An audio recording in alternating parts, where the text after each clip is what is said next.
Welcome to the topic series. My name is Roy Paulson. Today we're talking about infectious disease control shields and specifically model IDC SY. This model has a smaller size face shield and is built specifically for use for students in school. This shield attaches at the snap fasteners, both the left and the right, removes easily by hand so that it can be taken off and replaced or taken off and washed.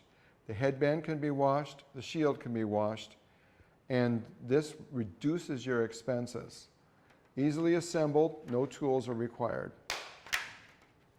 The headband has a crown strap that's adjustable and a nape strap at the back that is adjustable. One of the features of this product is that the shield does not flip up and down. When you're wearing it, it's in one position only, and this assures compliance. Otherwise, the student may have the shield up at any moment. So in this case, he or she will always have the product on and protection value will be there. This size of this shield is designed to meet the ANSI Z87.1 D3 splash and droplet standard.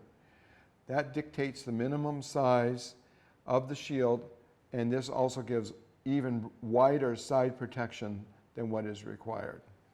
So again, this is model IDC SY, has a smaller height designed specifically for students in school.